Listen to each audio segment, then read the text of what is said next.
দেশবাসীকে শান্ত থাকার আহ্বান জানিয়েছেন বিএনপি মহাসচিব মির্জা ফখরুল ইসলাম আলমগীর।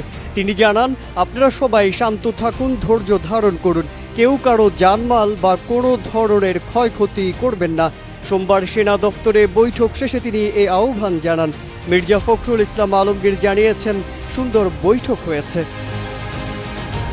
এর আগে বৈষম্য বিরোধী ছাত্র আন্দোলনের ডাকে সরকার পতনের এক দফা দাবিতে পদত্যাগ করেন শেখ হাসিনা।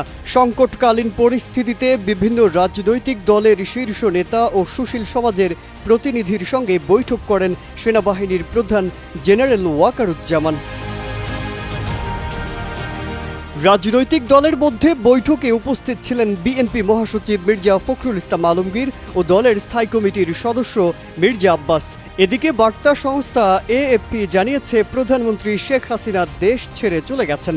বঙ্গভবন থেকে একটি সামরিক হেলিকপ্টারে তিনি উড্ডয়ন করেন। এ সময় তার ছোট বোন শেখ রেহানা সঙ্গে ছিলেন। তারা হেলিকপ্টারে ভারতে গেছেন। শেখ হাসিনা ও তার ছোট বোন শেখ রেহানা নিরাপদ স্থানে চলে গেছেন। শেখ হাসিনা যাওয়ার আগে একটি ভাষণ রেকর্ড করে যেতে চেয়েছিলেন, তিনি সে সুযোগ পাননি। কোটা সংস্কার আন্দোলন ঘিরে নিহত ছাত্র জনতার প্রতিবাদে গোটা দেশ যখন উত্তাল, ঠিক সে সময় এক প্রজ্ঞাপনে বাংলাদেশ জামায়াত ইসলামীকে নিষিদ্ধ করে সরকার। 1 আগস্ট স্বরাষ্ট্র মন্ত্রণালয়ের জননিরাপত্তা বিভাগ থেকে এ সংক্রান্ত প্রজ্ঞাপন জারি করা হয়। ঘটনার 4 দিন না যেতেই এবার জামায়াতের আমির জায়গা করে নিলেন অন্তর্বর্তী সরকার গঠন নিয়ে সেনাপ্রধানের বৈঠকে।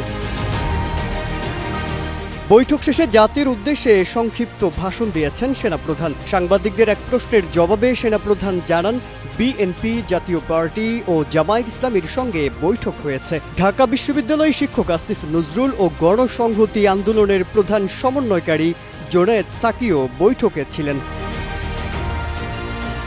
ভাষণে সেনাবাহিনীর প্রধান জেনারেল ওয়াকারুজ্জামান জানান, এখন রাজনৈতিক ক্রান্তিকালীন চলছে। একটি অন্তর্বর্তী সরকার গঠন করা হবে, সব হত্যার বিচার হবে। সেনাবাহিনীর ওপর আস্থা রাখেন। আমরা রাজনৈতিক দলের নেতাদের সঙ্গে বৈঠক করেছি। জনগণের উদ্দেশ্যে সেনাপ্রধানের আহ্বান, দেশে শান্তি শৃঙ্খলা বজায় রাখেন। আপনারা আমার ওপর আস্থা রাখেন, একসাথে কাজ করি, দয়া করে সাহায্য করেন। মারামারি সংঘাত করে আর কিছু পাবো না। সংঘাত থেকে বিরত হন, সবাই মিলে সুন্দর দেশ গড়ি। এ সময় আন্দোলনরত ছাত্র জনতাকে ঘরে ফেরার আহ্বান জানান তিনি। মাজহারুল আলম, কালের কণ্ঠ।